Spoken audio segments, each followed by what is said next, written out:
কেমন আছো শিক্ষার্থীরা? আশা করি এই মহামারী করোনা দুর্যোগের দিনে তোমরা সবাই সুস্থ আছো, ভালো আছো, ঘরে আছো। আমিও ভালো আছি। আজকে আমরা তোমাদের সাথে যে ক্লাসটা নেব সেটা হচ্ছে গণিত তৃতীয় অধ্যায়। আমার পরিচয়, আমি রিনা রানী সাহা, সিনিয়র শিক্ষিকা, কালীগঞ্জ উচ্চ বিদ্যালয়। গণিতের তৃতীয় অধ্যায়ে যেটা আছে সেটা হচ্ছে আমাদের পরিমাপ। পরিমাপ বলতে দেখো আমরা কতগুলো জিনিস দেখাই, তোমরা দেখবা। এটা একটা জিনিস তোমরা অনেকে চেনো, এটা হচ্ছে ফিতা। বিভিন্ন মাপঝোপের জন্য এটা ব্যবহার করা হয়। আরও আছে যেমন দেখো এই যে বোতলগুলো নির্দিষ্ট মাপের, মগ আছে, মগগুলো একটা নির্দিষ্ট মাপের। এখানে দাগ কাটা আছে মগে, এই দাগ কাটা থেকে এটা বিভিন্ন মাপের পরিমাপ করা হয়। তা তৃতীয় অধ্যায়ে যে পরিমাপ করার জন্য আমরা এই বিভিন্ন জিনিসগুলো ব্যবহার করে থাকি। তাহলে আমরা এইভাবে এই জিনিসগুলো থেকে পরিমাপের সংজ্ঞা দিতে পারি। পরিমাপের সংজ্ঞাটা হতে পারে কি,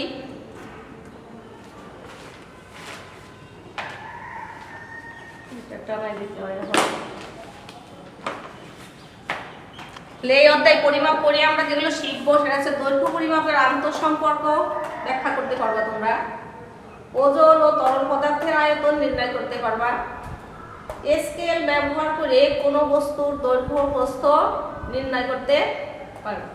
তাহলে পরিমাপ কি আমরা একটু জানি, পরিমাপ কি। তাহলে আমরা আজকে পরিমাপের কি সংজ্ঞা দিতে পারি। সাধারণভাবে আমরা পরিমাপ বলতে সবাই বুঝি আমরা যে কোনো কাজ করতে যেয়ে প্রত্যেকটারই মাপ জানি। এই আমার হাতে একটা স্টিকার, এটা কতটুকু লম্বা এটা আমাদের জানার ইচ্ছা জাগে, এটাও একটা পরিমাপ। তাহলে বইয়ের ভাষায় আমরা যে পরিমাপের সংজ্ঞা দিতে পারি সেটা হচ্ছে দৈনন্দিন জীবনে কোনো কিছুর মাপজোক করাকেই পরিমাপ বলে।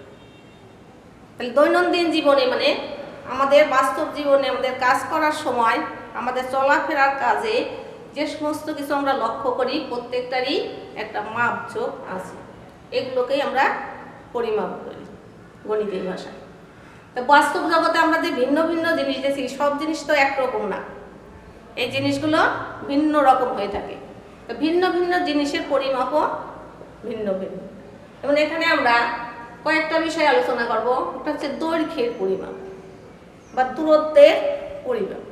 দৈর্ঘ্য কি বা দূরত্ব কি সেটার মাপঝোঁকি হচ্ছে দৈর্ঘ্যের পরিমাপ। আবার হচ্ছে ক্ষেত্রফলের পরিমাপ।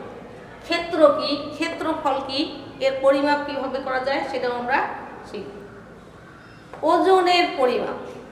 ওজন বাস্তব জগতে ব্যবসায়ীরা তারা বিভিন্ন ব্যবসার উপাদানগুলো বিক্রয় করে, ক্রয় করে। সেই জিনিসগুলো ক্রয় বিক্রয় করতে যেয়ে তারা কতগুলো মাপকাঠি ব্যবহার করে, যে মাপকগুলো ব্যবহার করে সেগুলো হচ্ছে ওজনের পরিমাপ। এরপর আছে আয়তনের পরিমাপ। আয়তন কি, যেমন কোনো কঠিন পদার্থের ওজন আছে, দৈর্ঘ্য আছে, উচ্চতা আছে, কিন্তু তরল পদার্থের কিন্তু সেই রকম ওজন বা আয়তনের পরিমাপটা হচ্ছে তরল পদার্থের ক্ষেত্রে সেটার যেমন দৈর্ঘ্য নাই, প্রস্থ নাই, এটা আয়তনটা আমরা যেগুলোর দৈর্ঘ্য প্রস্থ সঠিকভাবে নির্ণয় করা যায় না সেইগুলোর ক্ষেত্রে আমরা আয়তনের পরিমাপ। তাহলে আমরা দেখলাম যে আমাদের পরিমাপের ক্ষেত্রে আমরা চারটা বিষয়টাকে বেশি গুরুত্ব দেব। একটা হচ্ছে দৈর্ঘ্যের পরিমাপ, একটা ক্ষেত্রফলের পরিমাপ, একটা ওজনের পরিমাপ, একটা আয়তনের পরিমাপ। তাহলে আমরা দৈর্ঘ্যের পরিমাপের একটু বিস্তারিত যাই।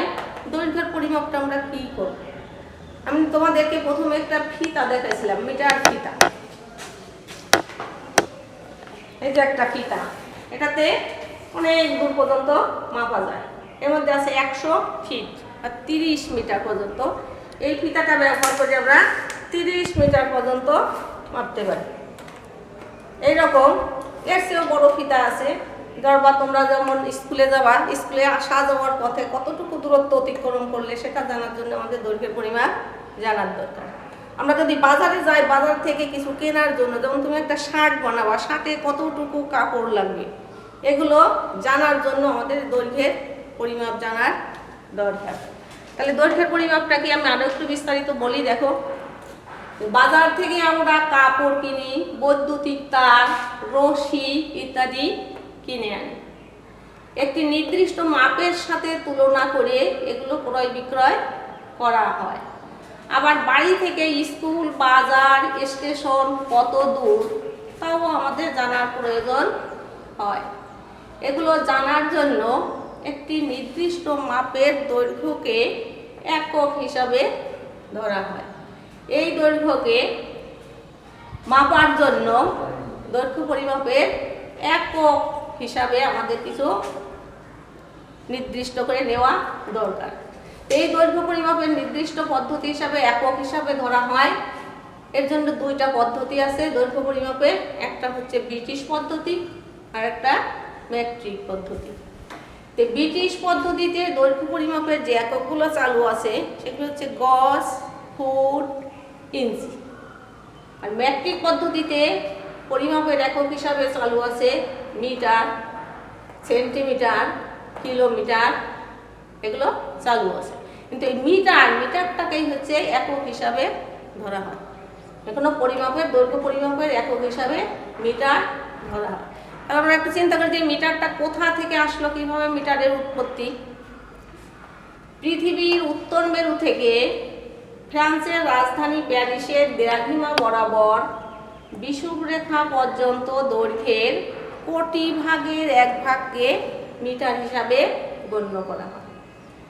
তাহলে দেখো, আমরা যে আমাদের যে অক্ষরেখা আছে নিরক্ষীয় অঞ্চলে, সেটা আমাদের পৃথিবীর উত্তর মেরু থেকে দক্ষিণ মেরু পর্যন্ত। আবার এটা দ্রাঘিমা রেখা বরাবর হতে হবে। এই বিষুব রেখা পর্যন্ত যে মোট দৈর্ঘ্য তার 1 কোটি ভাগের এক ভাগকে মিটার হিসাবে ধরা হয়। এই 1 কোটি ভাগের এক ভাগ যে মিটার হিসাবে ধরা হয় সেটার জন্য একটা মাপকাঠি, নির্দিষ্ট একটা মাপকাঠি তৈরি করা হয়েছে। এই মাপকাঠিটা প্লাটিনাম এবং ইরিডিয়াম ধাতুর তৈরি। প্লাটিনাম এবং ইরিডিয়াম ধাতুর তৈরি এই 1 মিটারের যে মাপের মাপকাঠি, এটা ফ্রান্সের জাদুঘরে সংরক্ষিত আছে। আর এই মাপকাঠি থেকেই আন্তর্জাতিকভাবে যারা ব্যবসায়ীরা এবং সমস্ত দেশে এই মাপকাঠি থেকে একটা নির্দিষ্ট মাপের মাপকাঠি হিসাবে সমস্ত কাজে এই মাপকাঠি হিসাবে মাপকাঠি ব্যবহার করা হয়। তো এটা হচ্ছে আমাদের দৈর্ঘ্য পরিমাপ। এই দৈর্ঘ্য থেকে আমরা বিভিন্নভাবে দৈর্ঘ্যের পরিমাপ করতে পারি। তা যেহেতু পরিমাপের এই দৈর্ঘ্য পরিমাপের দুইটা পদ্ধতি আছে, সেজন্য এদের মধ্যে একটা সম্পর্কও আছে। এই সম্পর্কটা কি দেখো, আমরা একটু দেখি। 1 ইঞ্চিতে 2.54 সেন্টিমিটার। এবার 1 মাইল, এগুলো হচ্ছে ব্রিটিশ পদ্ধতি। 1 মাইল এটা হচ্ছে 1 মাইল সমান 1.61 কিলোমিটার। 1 মিটার সমান 39.37 ইঞ্চি। 1 কিলোমিটার সমান 0.62 মাইল। তো তোমরা যারা ক্লাস দেখছো, আশা করি এগুলো তোমাদের পাঠ্য বইও আছে। তোমরা পাঠ্য বই থেকে এখান থেকে স্পষ্ট দেখতে না পারলে তোমরা একটু পাঠ্য বইয়ের সহায় নিও। এটা তোমাদের পাঠ্য বইয়ের 39 পৃষ্ঠায় আছে। 39 থেকে 41 পৃষ্ঠার মধ্যে এই বিষয়গুলো আছে, তোমরা খুঁজে দেখতে পারবে। তাহলে আমরা দৈর্ঘ্য পরিমাপের বিষয়টা জানলাম মোটামুটি। এখন আসে আমরা ক্ষেত্রফলের পরিমাপ। ক্ষেত্রফলের পরিমাপটা কি? কোন নির্দিষ্ট সীমারেখা দ্বারা আবদ্ধ স্থান হলো ক্ষেত্র। কোন নির্দিষ্ট সীমারেখা দ্বারা আবদ্ধ স্থান ক্ষেত্র। যেমন আমরা ব্ল্যাকবোর্ডে দেখাতে পারি, এটা একটা আমি ক্ষেত্র আবদ্ধ স্থান। আমি যে দাগগুলো দিলাম, এই দাগ দিয়ে একটা নির্দিষ্ট একটা স্থানটাকে নির্দিষ্ট করে আমি বোঝাতে চাচ্ছিলাম। তাহলে এটা একটা ক্ষেত্র, নির্দিষ্ট সীমারেখা দ্বারা। আর এই ক্ষেত্রের যে আমরা পরিমাপ করব, সেই পরিমাপটাকেই বলা হয় ক্ষেত্রফল বা কালি। ক্ষেত্রফল বা কালি। তাহলে ক্ষেত্রফলের আরেক নাম হচ্ছে কালি। গ্রামের ভাষায় যারা মাপঝোপ করে, তারা যে ইটের খোয়া ভাঙে, পুকুরের মাটি কাটে, তারা এই মাপগুলো ভালো জানে। এই ক্ষেত্রফলের একককে বলা হয় বর্গ একক। ক্ষেত্রফলের আবার একক আছে, এই ক্ষেত্রফলের একককে বলা হয় বর্গ একক। এই ক্ষেত্রফলের আবার এই যে আমরা ক্ষেত্র মাপবো, পরিমাপ করব, এর জন্য আবার বিভিন্ন আকৃতির বস্তু আছে। আমি প্রথমেই বলছিলাম যে বাস্তব জগতে আমাদের ভিন্ন ভিন্ন বস্তু আছে।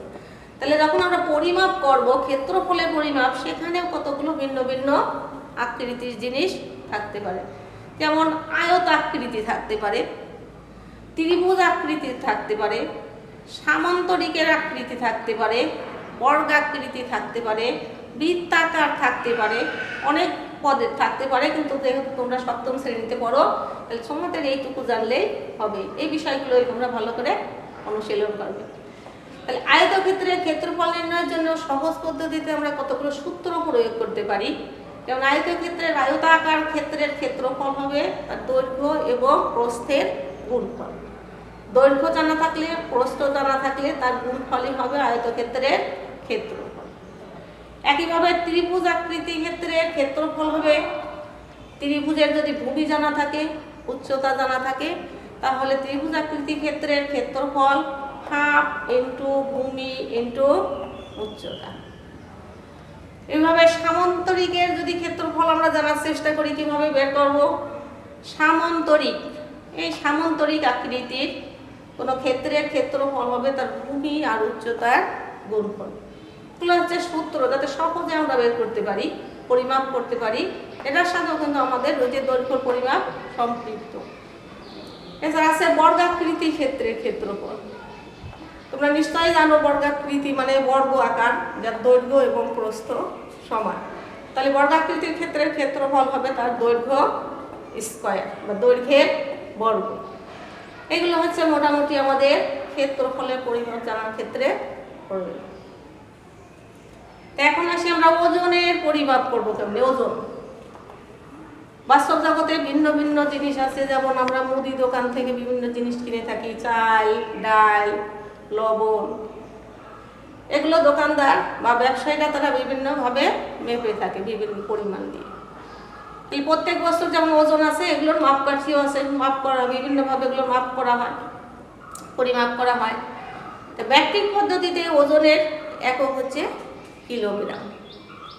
মেট্রিক পদ্ধতিতে যেহেতু আমরা এখানে নিয়ে আসছি, মেট্রিক পদ্ধতি বেশি প্রচলিত, ব্রিটিশ পদ্ধতি মানে পুরাতন পদ্ধতি এটা কম প্রচলিত। সেজন্য ওজন পরিমাপের ক্ষেত্রে আমাদের যে একক আছে সেটা হচ্ছে কিলোগ্রাম। এই কিলোগ্রামটা হচ্ছে একক। এর চেয়ে যখন অধিক পরিমাণ জিনিসের ওজন করা হয়, তখন আমরা এর থেকে বড় মাপক ব্যবহার করতে পারি। যেমন কুইন্টাল আছে, মেট্রিক টন আছে। কুইন্টাল এবং মেট্রিক টন এই কিলোগ্রামের সাথে এরা সম্পৃক্ত। তা কুইন্টালটা কত? 100 কেজি সমান 1 কুইন্টাল। 100 কেজি যদি আমরা 1 কেজি করে মাপি, 100 কেজি মাপতে অনেক সময় লাগে। তার জন্য আমাদের যেহেতু বেশি পরিমাণ মাপার প্রয়োজন হলে তখন আমরা বেশি পরিমাণের একক ব্যবহার করতে পারি। তাহলে 100 কেজি সমান 1 কুইন্টাল। আবার 10 কুইন্টালে 1 মেট্রিক টন। 10 কুইন্টাল সমান 1 মেট্রিক টন। এগুলো আমরা ব্যবহার করি দোকানদারেরা বা ব্যবসায়ীরা যখন বেশি পরিমাণ জিনিস পাইকারি বিক্রেতারা বিক্রি করে।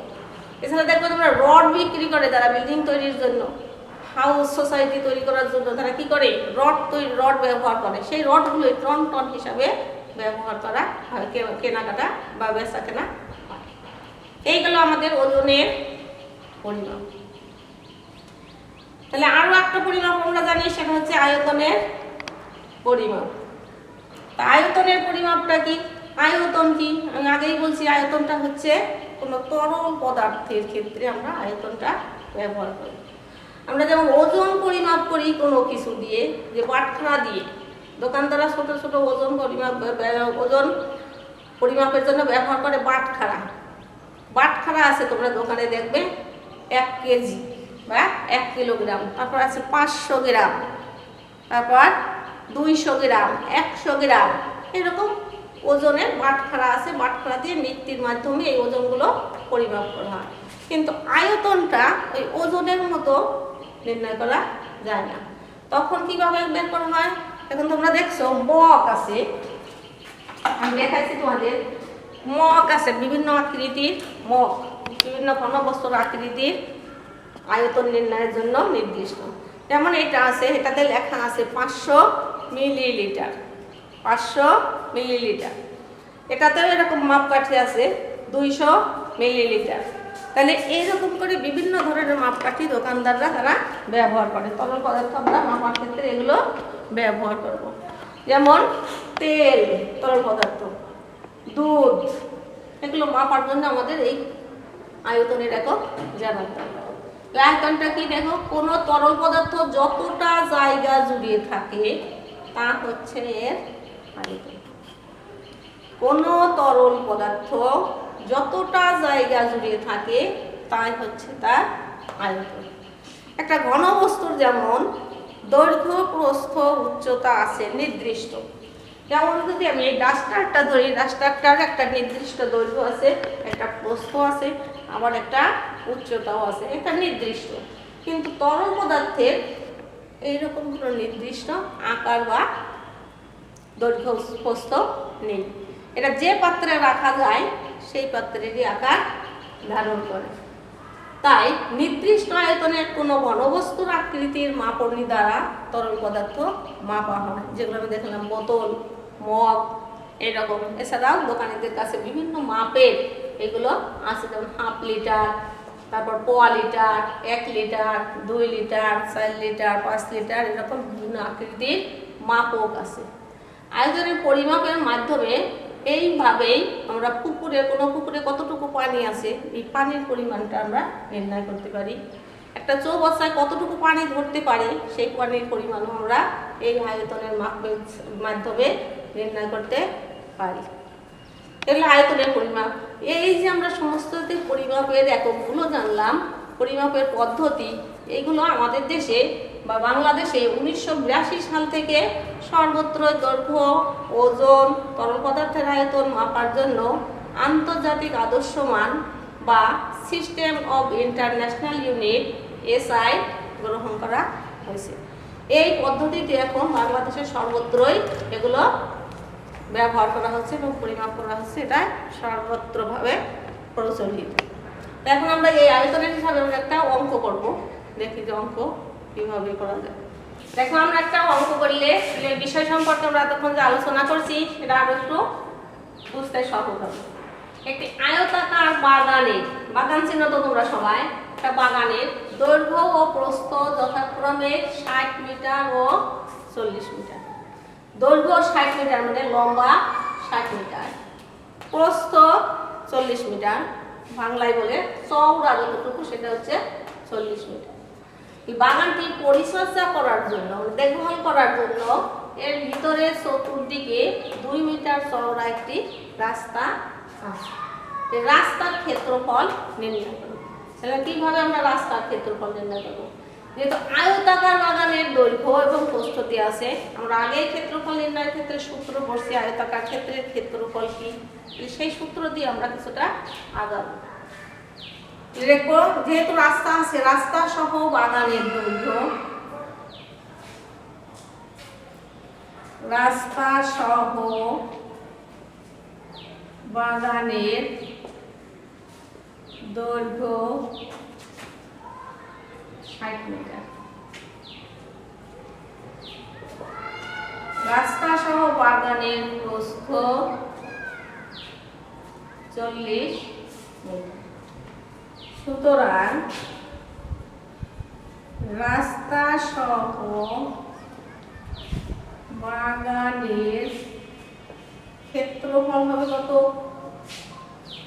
ক্ষেত্রফল সমান আমরা জানি দৈর্ঘ্য গুণ প্রস্থ, তাহলে হবে 60 গুণ 40।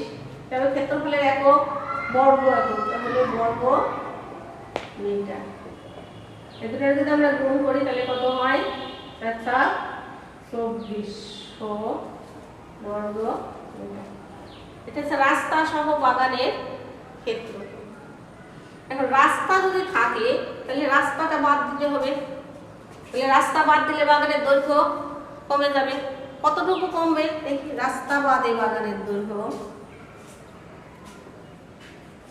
রাস্তা বাদে বাগানের দৈর্ঘ্য আমি একটু এঁকে দিই, তাহলে জিনিসটা বুঝতে সহজ হবে। এটা হচ্ছে একটা বাগান, আমরা ধরলাম এই বাগানটা হচ্ছে এ বি সি ডি, এর ভিতরে চতুর্দিকে 2 মিটার চওড়া একটা রাস্তা।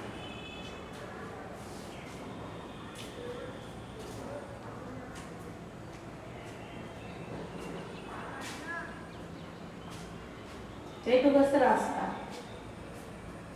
রাস্তাটা 2 মিটার চওড়া। তাহলে রাস্তা যদি বাদ দেই আমরা, তাহলে দৈর্ঘ্য থেকেও এই 2 মিটার যাবে বাদ, এই দৈর্ঘ্য থেকেও যাবে, এই দৈর্ঘ্য থেকে যাবে। তাহলে রাস্তার বাদে যদি বাগানের দৈর্ঘ্য মাপি, তাহলে আমাদের রাস্তার দৈর্ঘ্য ছিল 60 মিটার, তার থেকে বাগানের দৈর্ঘ্য বাগানের দৈর্ঘ্য ছিল 60 মিটার, তার থেকে যদি রাস্তা বাদ দেই, রাস্তার দুই দিকের জন্য 2 গুণ 2 মিটার সমান 60 বিয়োগ 4 মিটার সমান 56। একইভাবে আমরা রাস্তা বাদে বাগানের প্রস্থ যদি নির্ণয় করি, তাহলে প্রস্থ কি হবে? দৈর্ঘ্যের দিকে যেমন 2টা দিক আছে, প্রস্থের এরকম 2টা দিক আছে। তাহলে প্রস্থ ছিল আমাদের বাগানের প্রস্থ 40 মিটার, তার থেকে 2টা প্রস্থের জন্য 2 গুণ 2 এটা বাদ যাবে। তাহলে থাকলো 40 বিয়োগ 2 দিয়ে 4 সমান 36। রাস্তা বাদে বাগানের দৈর্ঘ্য বললাম, রাস্তা বাদে বাগানের প্রস্থ বললাম। তাহলে রাস্তা বাদে বাগানের ক্ষেত্রফল কি হবে? সুতরাং রাস্তা বাদে বাগানের ক্ষেত্রফল সমান 56 গুণ 36 বর্গ মিটার। 56 আর 36 যদি আমরা গুণ করি কত হয়? 56 গুণ 36 2016 বর্গ মিটার। এটা হচ্ছে রাস্তা বাদে বাগানের ক্ষেত্রফল। 56 গুণ 36 2016। এটা আমরা পাইছিলাম রাস্তা সহ, এটার মধ্যে রাস্তা ছিল কিন্তু এটার মধ্যে রাস্তা নাই। তাহলে এই দুটাকে আমরা বিয়োগ করলে আমরা পাবো আমাদের রাস্তার ক্ষেত্রফল। সুতরাং রাস্তার ক্ষেত্রফল সমান 2400 বিয়োগ 2016 বর্গ মিটার বিয়োগ 2400 হয় 384 বর্গ মিটার। তাহলে আমাদের নির্ণয় উত্তর হবে রাস্তার ক্ষেত্রফল 384 বর্গ মিটার। তোমরা নিশ্চয়ই খাতা কলম নিয়ে বসতো, কোনো সমস্যা থাকলে সেগুলো নোট করবা, আমার সাথে পরে কন্ট্যাক্ট করে এটা কোনো সমস্যা থাকলে সমাধান করে দিবা। এবং অঙ্কটা আরেকবার বোঝাই। আমাদের বাগানের দৈর্ঘ্য এবং প্রস্থ দেওয়া ছিল 60 মিটার এবং 40 মিটার। তাহলে আমাদের জানি আমরা যে দৈর্ঘ্য প্রস্থ জানা থাকলে ক্ষেত্রফল নির্ণয় করা যায়। ক্ষেত্রফলের সূত্র আমরা পড়ছি দৈর্ঘ্য গুণ প্রস্থ। তাহলে রাস্তা সহ বাগানের ক্ষেত্রফল হবে 60 গুণ 40 সমান 2400 বর্গ মিটার। আর রাস্তা বাদে বাগানের দৈর্ঘ্য, যেহেতু রাস্তা আছে 2 মিটার চওড়া, সেজন্য দৈর্ঘ্য এবং দৈর্ঘ্য বরাবর 2টা দৈর্ঘ্য আয়তাকৃতি, যেহেতু 2টা দৈর্ঘ্যের জন্য 2 গুণ 2 বা 2 যোগ 2 এ দেওয়া যাবে। তাহলে 60 বিয়োগ 2 যোগ 2 বা 2 গুণ 2 সমান 60 বিয়োগ 4। 60 থেকে 4 গেলে থাকে 56 মিটার। রাস্তা বাদে বাগানের প্রস্থ 40 মিটার দেওয়া ছিল, রাস্তার বাগানের প্রস্থ, তার থেকে আমরা 2 গুণ 2 বাদ দিলাম, তা থাকলো 36 মিটার। আবার রাস্তা বাদে দৈর্ঘ্য প্রস্থ হয়ে গেছি, তার মানে রাস্তা বাদে বাগানের ক্ষেত্রফল হবে 2016 বর্গ মিটার। তাহলে রাস্তা সহ ক্ষেত্রফল থেকে রাস্তা বাদে ক্ষেত্রফল বিয়োগ করলে আমরা পেয়ে গেলাম রাস্তার ক্ষেত্রফল। এটাই ছিল আমাদের গণিতের আজকের সমস্যা এবং সমাধান। তাহলে তোমরা বাড়ি থেকে যে সমস্যাগুলো আমরা এতক্ষণ ধরে আলোচনা করলাম, এগুলো তোমরা বইতে পাঠ্য বইতে পাবা 39 থেকে 41 পৃষ্ঠা পর্যন্ত। আর যে সম্পর্ক আছে সমাধান করার জন্য, সেই সম্পর্কগুলো তোমরা পাবা যে ব্রিটিশ পদ্ধতি এবং ম্যাট্রিক পদ্ধতিতে দৈর্ঘ্য প্রস্থ নির্ণয়ের যে একক, এদের মধ্যে আন্তঃসম্পর্ক, সেই সম্পর্কগুলো তোমরা ঠিক করে এগুলো ভালোভাবে দেখবা, এটা কমপ্লিট করো। আজকের দিনে তোমরা সবাই স্বাস্থ্যবিধি মেনে চলবা, সবাই ঘরে থাকবা, এটাই কামনা করে আমি আজকের মতো এখানেই শেষ করছি। ধন্যবাদ সবাইকে।